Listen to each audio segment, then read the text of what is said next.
आप देख रहे हैं इंडिया टीवी। आपके साथ मैं हूं मीनाक्षी जोशी। दोपहर के 3 बज रहे हैं। वक्त हो गया है राजधर्म का।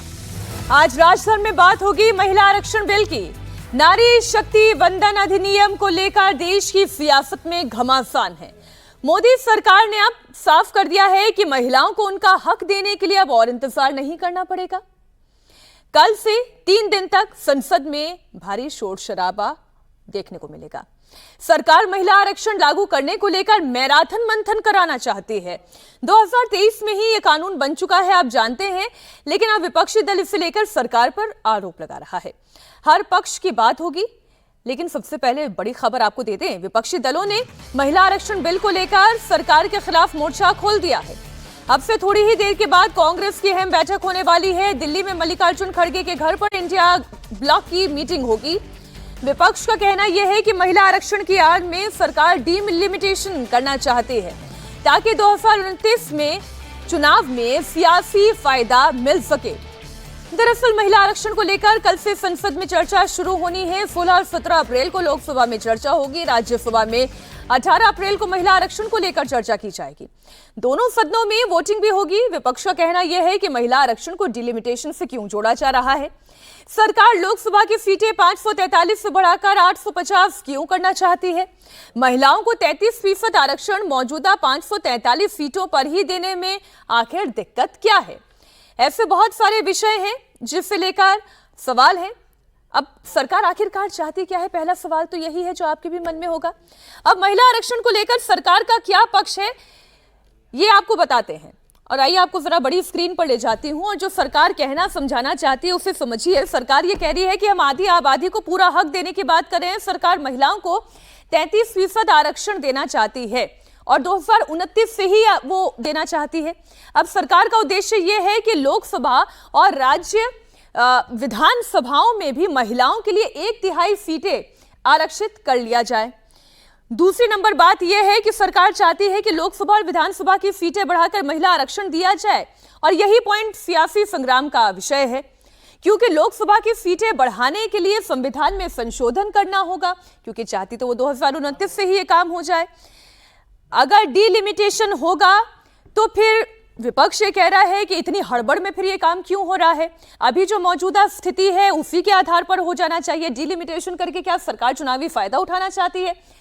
तो अब सरकार का जो पहलू है वो हमने आपके सामने रख दिया। अब दूसरी बात क्या है, नारी शक्ति वंदन अधिनियम 2023 में ही पास हो चुका है, ये आप जानते हैं, कानून भी बन चुका है। फिर इस पर सदन में चर्चा की आखिर जरूरत क्या है, ये सवाल है ना आपके मन में। सरकार दरअसल इसके साथ साथ परिसीमन संशोधन विधेयक पर भी चर्चा कर रही है और इसी को लेकर विपक्ष आग बबूला है। संविधान का 131वां संशोधन विधेयक 2026 बिल 107, इस पर चर्चा होनी है। तो ये पहला है। दूसरा यह है कि परिसीमन संशोधन विधेयक 2026, इस पर भी चर्चा हो जाए। और फिर केंद्र शासित प्रदेश कानून संशोधन विधेयक 2026। तो अब सरकार की पॉलिसी ये है, या सरकार जिस नीति पर चल रही है वो ये चाह रही है कि इसके जरिए सरकार परिसीमन कर दे। विपक्ष का आरोप यह है कि ये परिसीमन करके सरकार चुनावी फायदा उठाना चाहती है। लोकसभा की सीटें 543 से बढ़कर 850 हो जाएगी। ऐसी स्थिति बनेगी क्या? सरकार को महिला आरक्षण बिल की अब जरूरत क्यों पड़ी, उसे भी आप समझिए। दरअसल सरकार संसद और राज्य विधानसभाओं में महिलाओं की भागीदारी बढ़ाना चाहती है। और ऐसा नहीं है कि केवल यही सरकार चाहती है, प्रधानमंत्री नरेंद्र मोदी ही चाहते हैं। आप अक्रॉस पार्टीज चर्चा करेंगे, जितनी महिला सांसद हैं, जितने आप चेहरे आप गिनती करना शुरू करेंगे, सब ये कहेंगे कि भाई सदनों के अंदर महिलाओं की उपस्थिति बहुत कम है, इसे बढ़ाना चाहिए। अब स्थिति क्या है वो आपको बता दूं, जरा इसको रोके, एक एक ग्राफिक को थोड़ा सा रोके। मौजूदा सदस्य कितने हैं राज्यसभा में? 242 हैं। इसमें महिला सांसद कितने हैं? 41, सिर्फ 41। यानी कि भागीदारी कितनी हुई? 16.9% महज महिलाओं की भागीदारी है। महिला प्रतिनिधित्व राज्यसभा में इतना ही है। अब जरा लोकसभा की भी स्थिति आपके सामने रख दें। लोकसभा की स्थिति क्या है, वहां पर इस वक्त महिलाओं की भागीदारी कितनी है? फिर इससे पहले का ग्राफिक भी दिखाएं। 540 मौजूदा सदस्य हैं, इसमें से 74 महिला सांसद हैं और भागीदारी कितनी हुई? 13.9%। आधी भी नहीं, आधी की आधी भी नहीं है। अब आप ये समझिए। अब अगला ग्राफिक्स आपके सामने रखते हैं। सरकार क्या चाहती है? सरकार ये चाहती है कि अगर इसमें सीटें बढ़ा दी जाएं तो 277 सीटें तो महिलाओं के लिए ही आरक्षित की जा सकेंगी और इसके जरिए महिलाओं को एक संवैधानिक अधिकार मिल जाएगा। अब ये आप देखें, लोकसभा में सीटों की संख्या बढ़ेगी, 543 से बढ़कर अगर 850 हो जाएगी तो फिर 33% का आरक्षण यानी कि 273 सीटें ऑल ओवर इंडिया बढ़ने का मतलब ये है कि महिलाओं की भागीदारी बढ़ जाएगी। विपक्ष इसी बात को लेकर आपत्ति जता रहा है। वो ये कह रहा है इसके लिए 2011 की जनगणना को आधार बनाकर ही महिलाओं का प्रतिनिधित्व क्यों नहीं बढ़ाया जा रहा है। सरकार 543 सीटों को बढ़ाकर 850 करना चाहती है ताकि इनमें से 273 सीटें महिलाओं के लिए आरक्षित हो और इसके जरिए महिलाओं को एक संवैधानिक अधिकार दिया जाए, वो अपने लिए आरक्षित सीटों पर चुनाव लड़ सके। तो विपक्षी पार्टियां महिला आरक्षण के समर्थन में हैं, लेकिन विपक्ष इसकी आड़ में सरकार पर डीलिमिटेशन का आरोप लगा रही है क्योंकि विपक्ष को ये लगता है कि इससे उन्हें नुकसान होगा। विपक्ष का कहना यह है कि वो महिला आरक्षण के विरोध में नहीं है, लेकिन महिला आरक्षण के नाम पर जो डीलिमिटेशन का प्लान है उससे लेकर उन्हें ऐतराज है। उनका कहना है कि दोनों का घालमेल कर सरकार एक भ्रम फैलाना चाहती है। विपक्ष का कहना है कि सरकार उत्तर भारत की सीटें बढ़ाना चाहती है, 2029 में आम चुनावों में इसका फायदा लेना चाहती है। इतना ही नहीं, विपक्ष कहता है कि अगर 543 सीटों में से ही 33% आरक्षण महिलाओं को दे दिया जाए तो इसमें सरकार को आपत्ति क्या है, इसमें सीटें बढ़ाने की जरूरत क्यों पड़ रही है। तो ये सारे विषय हैं जिसे लेकर वाद विवाद हो रहा है। इस पर कौन क्या कह रहा है, क्या बात रख रहा है, इसे समझने के लिए आज हमने भी कोशिश की कि जितने विमेन रिप्रेजेंटेशन ऑलरेडी हमारे पास हैं जरा उनसे भी बात करें। इसी कड़ी में मैथिली ठाकुर हमारे साथ जुड़ चुकी हैं।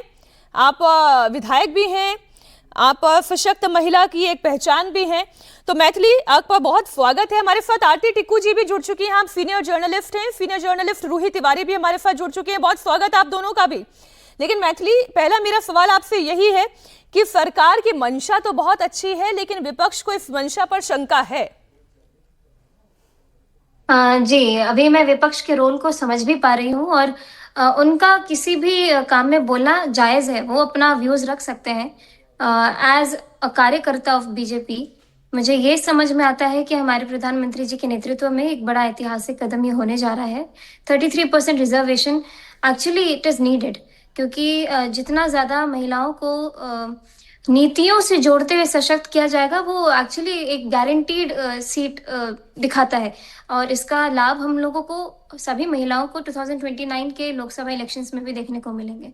तो हम लोग तो पूरे भारत के लोग इसका बहुत अच्छे से, खुले मन से और बहुत दृढ़ता पूर्वक, बहुत स्ट्रांगली इसको सपोर्ट करते हैं। मैं इसके पॉलिटिकल पहलू पर आऊं और उस पर चर्चा को बढ़ाऊं अपने बाकी मेहमानों के साथ, लेकिन मेरा एक बहुत बड़ा सबमिशन इसमें यह भी है कि हम भारत के जो सोशल इंफ्रास्ट्रक्चर को जो बहुत करीने से समझते हैं, महिला बड़ी ही सशक्त दिखाई देगी, लेकिन जब महिला के अधिकार की बात होती है तो उसमें भी पुरुष प्रतिनिधित्व करता हुआ कई बार दिखाई देता है, प्रॉक्सी बनकर पीछे खड़ा हो जाता है, या चेहरा सामने महिला का होगा, पीछे जो है वीटो किसी और का होगा। आप जो बोल रही हैं ये मैंने भी जब मैं अपने क्षेत्र में जाती हूँ और मुखिया जो महिला है तो उनके साथ जो उनके पति होते हैं तो हम लोग उनको मजाक मजाक में मुखिया पति बोलते हैं। तो मैं ये खुद भी रियलाइज कर रही हूँ कि जब मुखिया से हमको बात करनी होती है तो मुखिया जी के पति आते हैं और उनको ही सारे गांव वाले लोग ये मुखिया है, ये मुखिया बोलते हैं। तो ये एक ऐसा चेंज है जो हम लोग धीरे धीरे धीरे करके अपनी सोसाइटी में हम ही लोग हैं जो वो चेंज ला सकते हैं। हम ही बोल सकते हैं कि नहीं, हम आपसे नहीं, हम मुखिया जी से बात करने के लिए आए हैं। तो ये तो ऐसा सोसाइटल चेंज है जो धीरे धीरे करके आएगा, लेकिन इसका मतलब ये नहीं है कि हम लोग जो नीति सोच रहे हैं, जो प्रधानमंत्री जी की जो आइडिया है उसको हम लोग पीछे खींचे। और मेरा तो भरपूर साथ है और मैं चाहती हूँ कि वुमेन रिप्रेजेंटेशन बढ़े ताकि औरतों के हक की बात लोकसभा में जाकर के औरतें बोले, और जब एक महिला प्रतिनिधित्व करती है तो कहीं ना कहीं वो हर वर्ग को लेते हुए चलती है। अच्छा मैथिली, आप रहे हमारे साथ। आरती जी और रूही जी, मेरा एक एक करके ये सवाल आप दोनों से है। आरती जी, पहले तो आपसे जो विपक्ष कह रहा है कि सीटें बढ़ाने की आवश्यकता क्या है, परिसीमन करने की आवश्यकता क्या है, 243 सीटों में से ही फीमेल रिप्रेजेंटेशन क्यों नहीं हो सकता, 33% रिजर्वेशन उसी पर लागू क्यों नहीं हो सकता? क्यों? क्योंकि सरकार चुनावी फायदा उठाना चाहती है, इसलिए वो चाहती है सीटें बढ़ा दी जाए।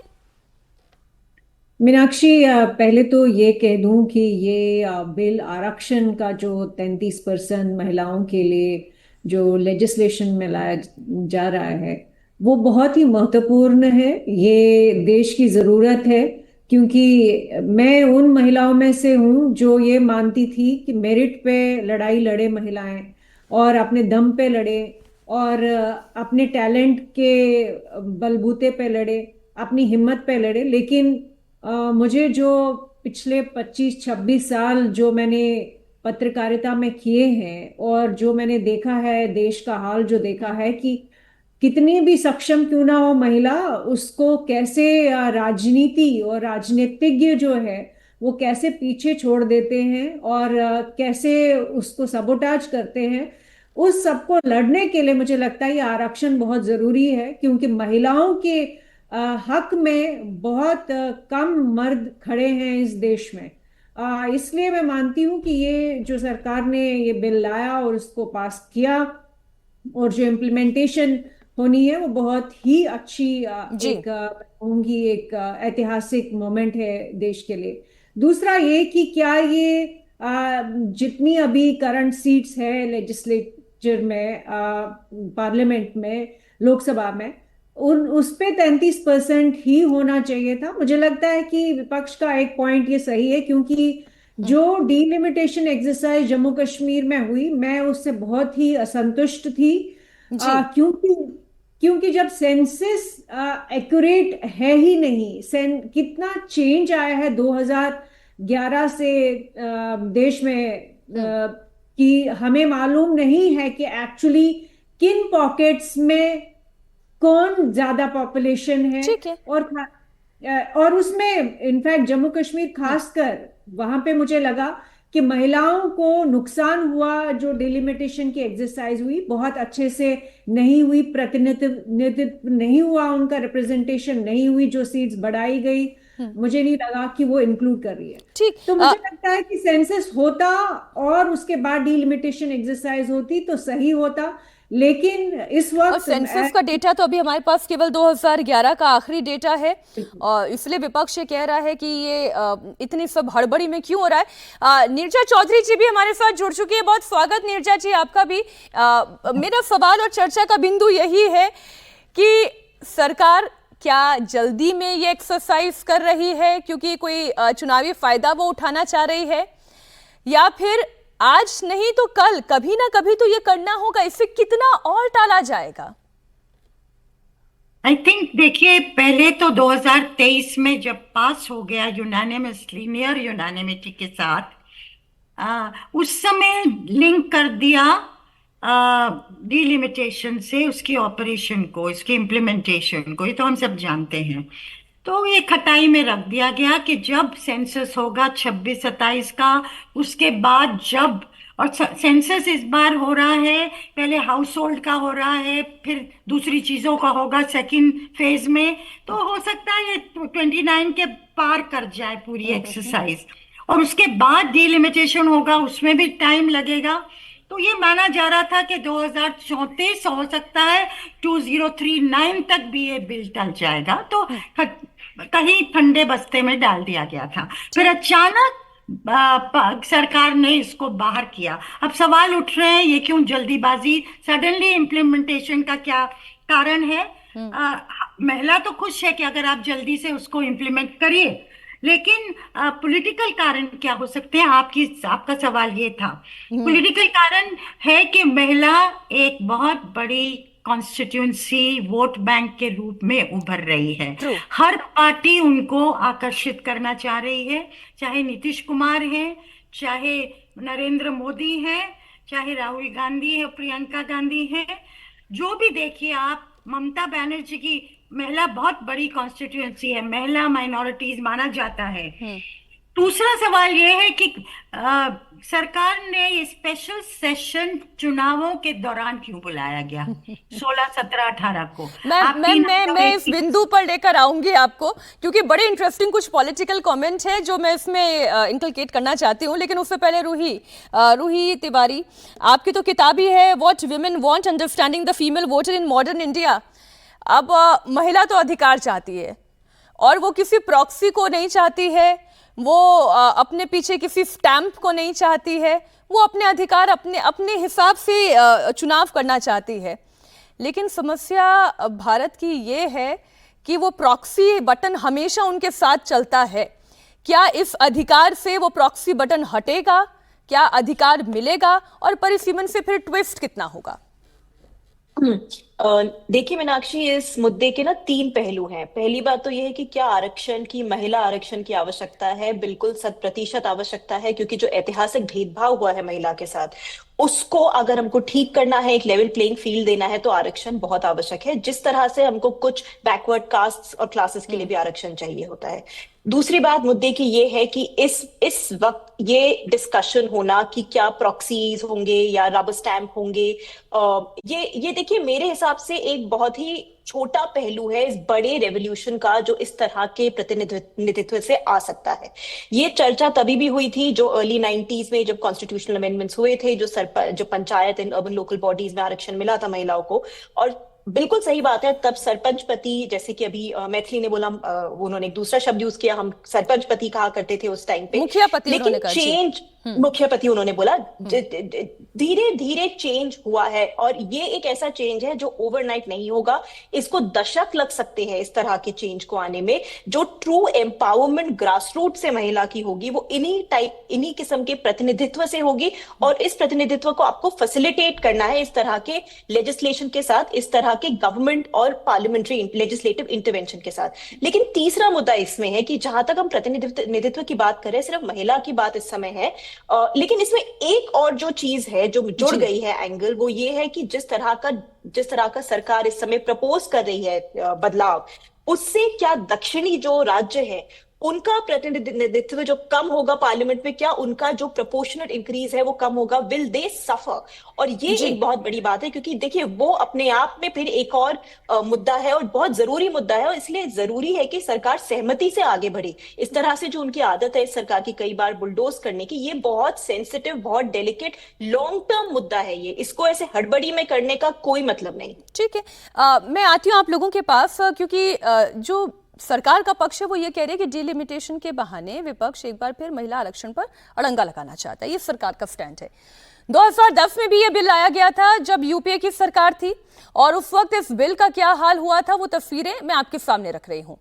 आरजेडी और समाजवादी पार्टी ने बिल का इतना विरोध किया। इतना ही नहीं, आरजेडी सांसद राजनीति प्रसाद ने तो बिल की कॉपी फाड़कर चेयरमैन हामिद अंसारी की तरफ उछाल दी थी। उस वक्त की तस्वीर है और साल 2010 का वो टाइम है।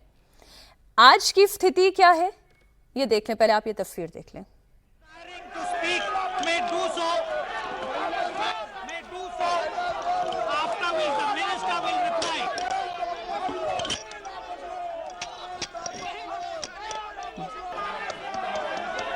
अब कल से संसद का विशेष सत्र शुरू होने जा रहा है और विपक्ष एक रणनीति तैयार कर रहा है।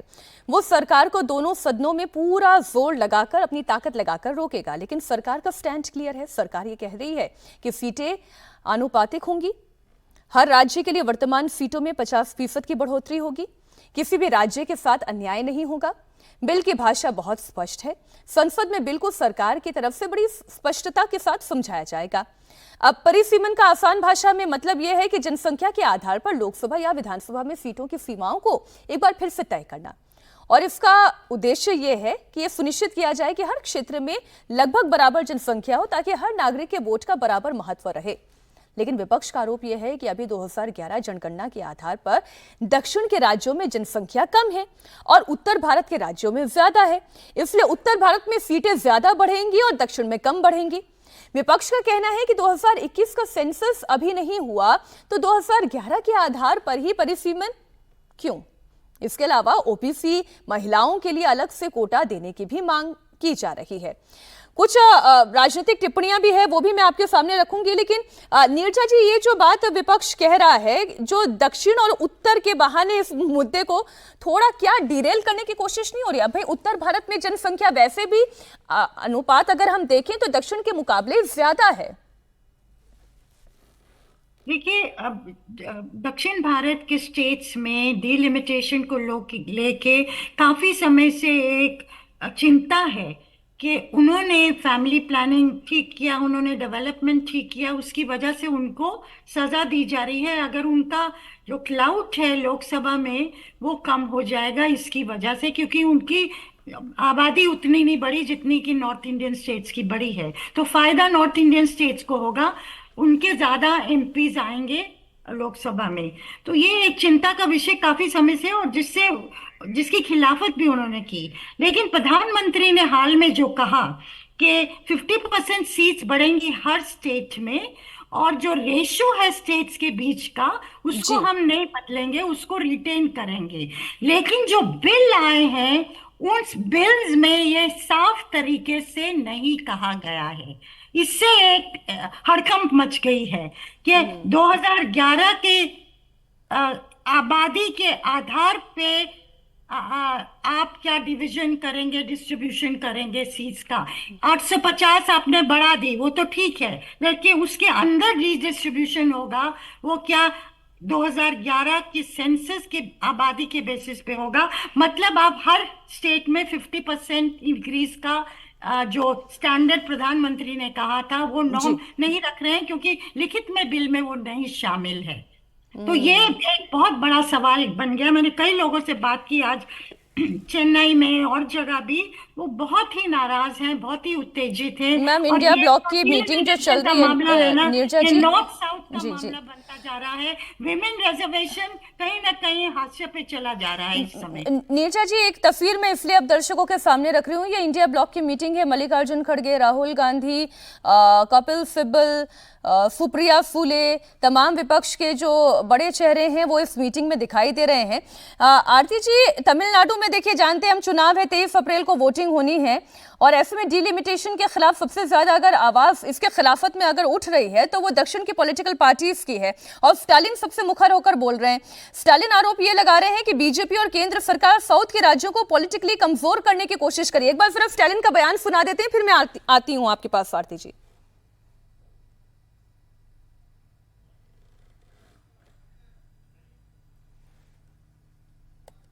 डीलिमिटेशन के पेरला तनद लिमिटे तांडी डिलिमिटेशन के नाम पर केंद्र की बीजेपी सरकार अपनी लिमिट को पार करते हुए तमिलनाडु समेत सभी दक्षिण भारतीयों के साथ अन्याय कर रही है।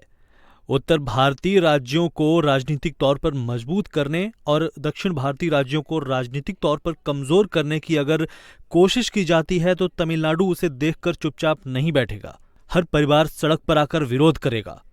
केंद्र की बीजेपी सरकार किसी की सही बात को सुनना ही नहीं चाहती और इस बार भी नहीं सुना। कानून में संशोधन लाकर केंद्र सरकार तमिलनाडु की आवाज को दबाना चाहती है। इस नए बिल से उत्तर भारत के राज्यों और दक्षिण भारत के राज्यों में सदस्यों की संख्या में बड़ा अंतर आ जाएगा। हालांकि स्टालिन को जवाब देने का काम केंद्रीय संसदीय कार्य मंत्री किरण रिजिजू ने कहा। आरती जी, उन्होंने ये कहा कि महिला आरक्षण कोई राजनीतिक मुद्दा नहीं है, इसके लिए हमने 40 साल का इंतजार किया है और इसके लिए अब और एक दशक का इंतजार नहीं किया जा सकता। आपकी इस पे आरती जी क्या राय है? क्या दक्षिण वर्सेस उत्तर हो रहा है? देखिए, मुझे लग रहा है ये तो सारे राजनीति के मुद्दे हैं। असल में किसी को ये नहीं मालूम है कि जो वोटर, फॉर एग्जाम्पल मैं जम्मू कश्मीर की वोटर पैदा हुई थी, लेकिन मैं आज की डेट में जम्मू एंड कश्मीर की वोटर नहीं हूं, तो मैं रेजिडेंट भी नहीं हूं इन अ वे। तो हमें कैसे 2011 का जो सेंसस है वो बहुत पुराना सेंसस है, कितनी माइग्रेशन हुई है एक स्टेट से दूसरी स्टेट, और जो प्रॉस्परस स्टेट्स है उसमें साउथ की बहुत सारी स्टेट्स है, बहुत बड़े बड़े शहर, बैंगलोर हो, चेन्नई हो, कोची हो, बड़े सारे शहरों में नॉर्थ के लोग आके बसे हैं, नॉर्थ की स्टेट्स में बाकी कहीं लोग आके बसे हुए हैं। तो वाकई हमें मालूम ही नहीं है कि एक्चुअल सिचुएशन क्या है वोटर की और एक्चुअल सिचुएशन क्या है कंस्टिट्यूएंसीज की। ये राजनीति जो खेल रहे हैं, नॉर्थ वर्सेस साउथ, एक कास्ट वर्सेस दूसरी कास्ट, ये सब राजनीति है। मेरे अनुसार जो है कि सरकार हो या बाकी पॉलिटिकल पार्टीज हो, उन्होंने किसी ने तैयारी नहीं की है ये समझने की कि 2011 से लेकर अभी तक जो देश में जो ट्रांसफॉर्मेशन आया, जो चेंज आया, जो माइग्रेशन हुई, जो इंडस्ट्रियलाइजेशन से लोग आगे पीछे चले गए, एम्प्लॉयमेंट की वजह से जो लोगों ने माइग्रेट किया, उस सब से जो पूरी देश में ट्रांसफॉर्मेशन आई है कंस्टिट्यूएंसीज में, उसका अनुमान लगाना मेरे हिसाब से सही नहीं है। और जैसे केसी वेणुगोपाल ये कह रहे हैं, रूही जी, केसी वेणुगोपाल ये कह रहे हैं कि अगर डिलिमिटेशन हुआ तो सबसे ज्यादा नुकसान तो छोटे राज्यों को होगा। इस पर सरकार को क्लियर स्टैंड लेना चाहिए। मेरा सवाल यह है कि सरकार की क्या मंशा गलत है, या टाइमिंग गलत है, या तरीका गलत है? विवाद की जड़ कहाँ है? देखिए, मंशा सही है गलत है ये कहने वाली तो मैं कौन होती हूँ, लेकिन तरीका बिल्कुल बिल्कुल गलत है, क्योंकि ये एक ऐसा अभ्यास है जो पूरी निष्पक्षता से होना चाहिए। इस तरह का जो एक प्रोसेस है, इसको आप ना हड़बड़ी में कर सकते हैं, ना ही आप तब कर सकते हैं जब 4 लोग आपको ये कह रहे हैं कि ये निष्पक्ष नहीं है, कि ये अनफेयर है, क्योंकि ये एक बहुत पॉलिटिकली सेंसिटिव मुद्दा है। मैंने पहले ही कहा, आरक्षण बहुत आवश्यक है महिलाओं के लिए। अगर नहीं होता, अगर पॉलिटिकल पार्टीज, राजनीतिक दल खुद ही कर रहे होते तो इस चीज की आवश्यकता ही नहीं होती, लेकिन क्योंकि मर्दों से भरी हमारी राजनीतिक व्यवस्था है, उसमें मर्दों ने कोशिश ही नहीं की है औरतों को सही में रिप्रेजेंटेशन, प्रतिनिधित्व देने की, इसीलिए बहुत आवश्यक है। लेकिन अगर सवाल उठ रहे हैं, अगर कुछ राज्य, चाहे दक्षिणी राज्य हो या चाहे कोई और राज्य हो, इनसिक्योर है इस एक्सरसाइज को लेके, तो आपको वो एड्रेस करना पड़ेगा। और जैसे नीरजा जी ने समझाया, नीरजा जी ने कहा कि सरकार की तरफ से कोई क्लैरिटी ही नहीं है। उन्होंने पहले कुछ और कहा था, लेकिन अब जो उन्होंने बिल टेबल किए हैं उसमें बात अलग है। तो वो जो एक गैप आया है, जो उन्होंने पहले आश्वासन दिया था वर्सेस जो अब बिल में है, उसको आप कैसे एड्रेस करेंगे? ये एक ऐसी चीज नहीं है जिसको आप बुलडोज कर सके। जैसे कि मैंने बोला, इसका आने वाली कई पीढ़ियों पे असर होने वाला है। ये एक बहुत ही इंपॉर्टेंट, मैं उस बात को आपकी समझ रही हूँ रूही जी।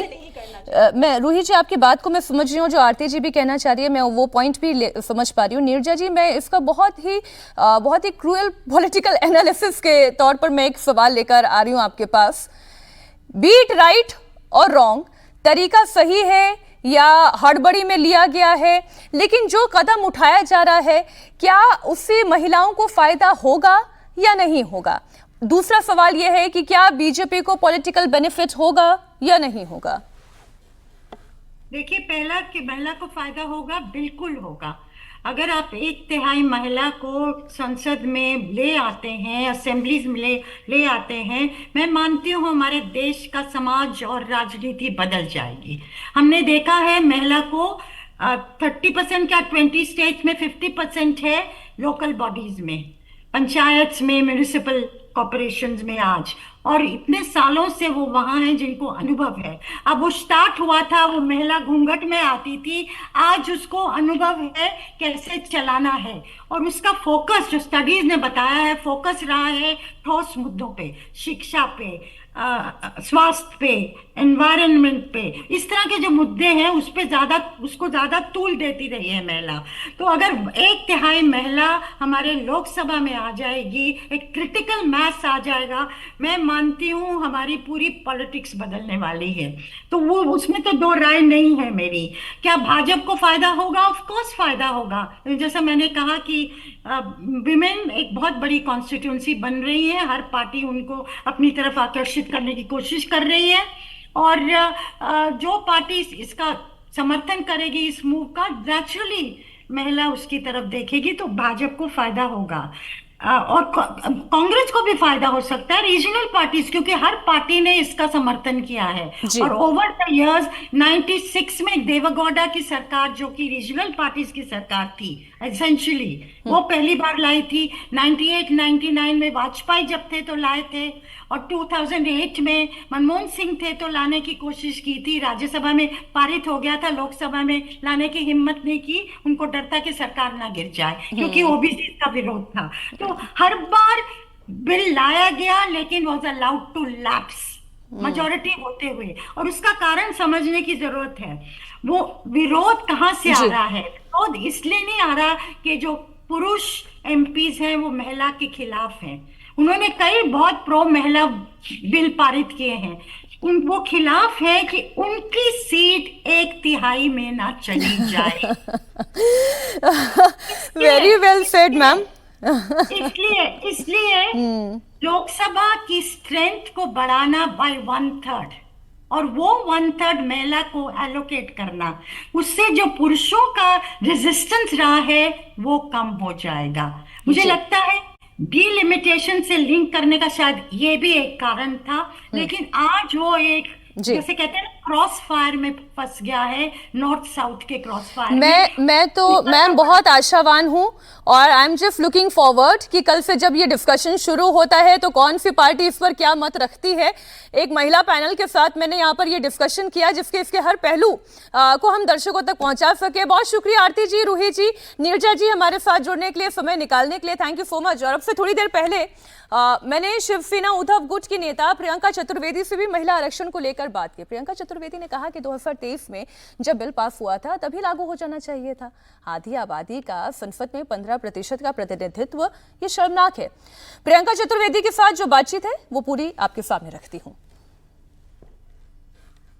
विमेन रिजर्वेशन महिलाओं के लिए कितना बड़ा गेम चेंजर साबित होने जा रहा है, सामाजिक ढांचे में महिलाओं का प्रतिनिधित्व बढ़ना, इसका कितना बड़ा इम्पैक्ट होगा और इसका पॉलिटिकल इम्पैक्ट भी कितना बड़ा होने जा रहा है, इस पर चर्चा करने के लिए हमारे साथ शिवसेना नेता प्रियंका चतुर्वेदी जुड़ चुकी है। प्रियंका जी, बहुत स्वागत आपका इंडिया टीवी पर।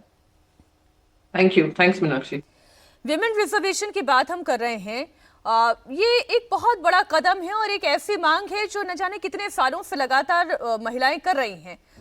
विधायी कार्य में महिलाओं का प्रतिनिधित्व बढ़ना, कितना बड़ा गेम चेंजर ये साबित होने जा रहा है प्रियंका, पहले तो आप ये बताएं। नहीं, ये एक इम्पोर्टेंट मुहिम थी, एक इम्पोर्टेंट आस्क था और 25 साल से ये टाला जा रहा था। पर 2023 में जब ये पास हुआ था, सर्वसहमति से पास हुआ, यानी हिस्ट्री बनाई थी इस बिल ने कि सारे ही पक्षों ने इसके फेवर में वोट किया था। पर हमारा बस एक दुख था कि उसका इमीडिएट इम्प्लीमेंटेशन होना चाहिए, पर उसको सेंसस और डिलिमिटेशन से जोड़ दिया था। But I think I am a positive believer and I believe कि इतने संघर्ष के बाद अगर महिलाओं को अधिकार मिल रहा है लोकसभा में भी और आने वाले असेंबलीज में भी, तो एक बहुत इंपॉर्टेंट हिस्टोरिक मोमेंट है जहाँ पे महिलाओं का प्रतिनिधित्व बढ़ेगा और वो भी सरकार हो, विपक्ष हो, पॉलिसी मेकिंग हो, उसमें भागीदारी निभा पाएंगी। लेकिन प्रियंका, क्या होता है ना कि आप और हम जानते हैं कि भारतीय समाज का ढांचा कैसा रहा है। एक वो जो विमेन स्टिग्मा है या वो टोकनिज्म है, कहीं कोई इस तरीके का कदम केवल टोकनिज्म बनकर ना रह जाए, ये एक बहुत बड़ी चुनौती है। बिल्कुल, ये हर राजनीतिक पक्ष को देखना पड़ेगा, अपनी जिम्मेदारी समझनी होगी कि ऐसी महिलाएं आए जो एक तो जो जैसे आप कह रही है टोकनिज्म ना हो। 33% तो होगा ही, और 33% में कैसी महिलाएं योगदान देंगी? वो आपकी कार्यकर्ता जो आपका झंडा लेकर गांव गांव घूमती है, गली गली घूमती है, वो इस हमेशा अपेक्षा में रहती है कि उनको भी कभी मौका मिलेगा। ये मौका देने का समय है। ये ना हो टोकनिज्म के माध्यम से कि परिवारों को हो या किसी जाने पहचाने इंसानों को हो या किसी को पैराशूट कर कर ले आए हों। तो ये जो पार्टी की कार्यकर्ता है उनके साथ नाइंसाफी होगी। तो ये हर पक्ष की जिम्मेदारी होगी कि वो महिलाएं जो आपके साथ कंधे से कंधा मिलाकर चल रही थी इस उम्मीद में कि उनको भी एक जगह मिलेगी, उनको भी ये जिम्मेदारी मिलेगी, वो पूरा कर पाएंगी। तो आपको ये लगता है कि जवाबदेही ज्यादा बढ़ेगी, अकाउंटेबिलिटी ज्यादा बढ़ेगी, पॉलिटिक्स में क्रेडिबिलिटी ज्यादा बढ़ेगी अगर महिलाओं का प्रतिनिधित्व इस तरह से बढ़ता है? मैं क्रेडिबिलिटी से ज्यादा मैं मानती हूँ कि महिलाओं की आवाज होना बहुत इंपॉर्टेंट है। आप देख रही हैं कि महिला वोट बैंक कितनी इंपॉर्टेंट बन चुकी है हर राजनीतिक पक्ष के लिए। जो भी पॉलिसी इनिशिएटिव्स आ रहे हैं टारगेटेड टुवर्ड्स विमेन, तो वो जानते हैं कि अभी जैसे हाल ही में चुनाव हुआ, 90% महिलाएं वोट करने आई हैं। साथ ही साथ 50% आबादी है और हमारा रिप्रेजेंटेशन सिर्फ 14% हो पार्लियामेंट में। ये कितना शर्मनाक बात है। यानी जब पहला पार्लियामेंट हुआ था, इलेक्शन हुए थे, तो 5% था। होते होते सिर्फ इतने 7 दशकों में सिर्फ इतना ही है, 14%। और हम 50% आबादी हैं, हम 90% हमारी जो वोट जिनके पास वोट का अधिकार है वो आकर वोट करती हैं, अपनी जिम्मेदारी मानती हैं। तो ये जिम्मेदारी क्यों नहीं संभाल सकती हैं कि देश की दशा और दिशा में वो भागीदारी लें। मैं अगर आपकी पार्टी की भी बात करूं तो आपकी पार्टी महिलाओं को रिप्रेजेंटेशन देने में कितनी उत्सुक नजर आती है? इस बिल को लेकर आपकी पार्टी का स्टैंड क्या रहा है? हमारी पार्टी ने तो हमेशा ही कहा है कि हम लोग महिलाओं के साथ खड़े हैं। महिलाओं की भागीदारी बढ़ाने के लिए हमने सबने उसके लिए वोट किया था 2023 के जब वोटिंग हुई थी, बिल पास हुआ था। और साथ ही साथ अगर आप लोकल बॉडीज में देखेंगे, हमारा जो पार्टी का नेतृत्व है 50% से ज्यादा महिलाओं को सीट देता है और कैंडिडेसी देता है। चैलेंज हर पार्टी का यही होगा कि आप ये एक ऐसी पाइपलाइन बनाएं ऐसी महिलाओं के लिए कि वो लोकल बॉडीज से वो असेंबलीज में आने का एम्बिशन रखें, लोग असेंबली से फिर पार्लियामेंट में आने का एम्बिशन रखें। तो वो महिलाओं को ट्रेन करना, महिला एक इम्पोर्टेंट भाग निभा सके राजनीति में, वो इम्पोर्टेंट रहेगा। मेरी पार्टी तो हमेशा पक्षधार रही है कि महिलाओं की भागीदारी होनी चाहिए। इनफैक्ट वन्य हिंदू हृदय सम्राट बाला साहब ठाकरे जी का मानना था कि हर पक्ष के ऊपर ये जिम्मेदारी छोड़ दीजिए, 33% उनको अपने कैंडिडेट्स देने ही हैं, जिस भी कॉन्स्टिट्यूंसी में दे वो अधिकार उनका होना चाहिए, और जो ये पालन ना करे तो उनको डी रजिस्टर कर दें। यहाँ तक हमारा कमिटमेंट है कि महिलाओं को हम उनकी भागीदारी बढ़नी चाहिए। एक और बात जो चर्चा में आती है जब हम विमेन रिप्रेजेंटेशन की बात कहते हैं कि प्रधानमंत्री नरेंद्र मोदी ने ऐसे टाइम पर इसका जिक्र एक बार फिर छेड़ दिया, ऐसे टाइम पर ये स्पेशल सेशन बुला लिया गया जब हम जानते हैं कि चुनाव चल रहा है, चुनाव को लेकर बातें भी चल रही हैं, प्रचार भी चल रहा है, और पश्चिम बंगाल वहां तो खुद महिला मुख्यमंत्री है और महिलाओं के लिए कितने सारे लुभावने वादे हर पॉलिटिकल पार्टी ने किए। उसमें ये मैं नहीं कह सकती कि केवल टीएमसी कर रही है या बीजेपी कर रही है, कांग्रेस भी कर रही है, बाकी पार्टीज भी कर रही है। ऐसे मौके पर इस विमेन रिजर्वेशन बिल को लेकर आना, इसके ऊपर विशेष सत्र बुलाना, it is a part of politics for vote benefit. बिल्कुल नहीं, बिल्कुल आई थिंक पॉलिटिकल बेनिफिट होगा या नहीं होगा वो बात अलग है, पर दो इलेक्शन के बीचों बीच एक तमिलनाडु है और एक वेस्ट बंगाल है, दोनों में ही ऑपोजिशन पार्टीज हैं जो भारतीय जनता पार्टी के साथ नहीं है, उनसे वो उनके विपक्ष में खड़ी हैं। तो उस समय पर एमपी से कहना कि अपनी कैंपेनिंग की जिम्मेदारी छोड़कर 3 दिन के लिए पार्लियामेंट में आइए, ये कहाँ तक सही था। मैं मानती थी कि आप 29 की बात कर सकते थे, तो वो जो स्पिरिट था सभी का यही होता कि जो यूनानिमिटी थी और बायपार्टिसनशिप था वो रहता। पर आपने सत्र तो एक तो बीचों बीच शुरू किया, आपने ना ही किसी को साथ में ऑल पार्टी मीटिंग लेकर आपने बताया कि क्या रूपरेखा होगी, किस तरीके से डिलिमिटेशन होगा। हम सब जानते थे डिलिमिटेशन से जुड़ा है, हम सब जानते थे सेंसस से जुड़ा हुआ है, तो इतनी सीक्रेसी रखकर फिर अचानक से डेट की घोषणा करना, ये मन में फिर से वो ट्रस्ट डेफिसिट लाने की बात है। ट्रस्ट डेफिसिट और बढ़ता है। ये सबको साथ में लेकर राय मशवरा कर अगर ले आते तो that would have been a positive impact, and महिलाओं को भी लगता कि हाँ सबने सर्व सहमति से विदाउट एनी ऑपोजिशन ये पास हो रहा। नहीं, लेकिन एक वो कहावत है ना, काल करे सो आज करे, आज करे सो अब। इसमें भी क्या अलग मंत्रणा रखी जाए? अच्छी बात है, अब हो रहा है ये काम। नहीं, ये 2023 में कर देते। 2023 में जो चुनाव के समय आपने किया, चुनाव से बस पहले तो 2023 में कहते थे जो सीट्स हैं उसी में हम एलोकेट कर देते हैं महिलाओं को, पर आपने इंतजार किया कि नहीं हम सीट जब बढ़ाएंगे तब देंगे। चलिए, महिलाएं तभी भी मान गई। फिर मैंने दोनों पार्टियों का देखा, कांग्रेस पार्टी हो या Bharatiya Janata party, national parties जो हैं, उन्होंने कितनी सीट्स दी लोकसभा में महिलाओं को? करीब 12% सीट्स। फिर अगर रीजनल पार्टीज में जाए 15% दी। और अभी जो हाल ही में चुनाव चल रहे हैं, हाल ही के चुनाव में 9 या 12% से ज्यादा नहीं बढ़ा है। तो अगर मंशा है, काल करे सो आज करने की मंशा है, तो आप 2024 से इसको लागू कर देते। तो ये इसलिए एक अटपटा लग रहा है। अब चुनाव 2029 में है, 2029 में अभी 3 साल है, तो आप इस इलेक्शन के बीचों बीच क्यों ला रहे? 5 दिन और रोक लेते। बस ये है, एक मन में ये शंका है, but I would still say कि in the spirit of living up to a commitment to the women of this country, ये इसमें सर्वसहमति बनाने की कोशिश अब सरकार की जिम्मेदारी हो। जी, बहुत शुक्रिया प्रियंका चतुर्वेदी इंडिया टीवी से बात करने के लिए। और हम तो यही चाहते हैं कि ज्यादा से ज्यादा महिलाओं का प्रतिनिधित्व हो, और वो हर सेक्टर में हो, ना सिर्फ प्राइवेट सेक्टर, पब्लिक सेक्टर, और विधायिका कार्यपालिका में भी वो प्रतिनिधित्व दिखाई दे। बहुत शुक्रिया आपका। Thank you so much Meenakshi.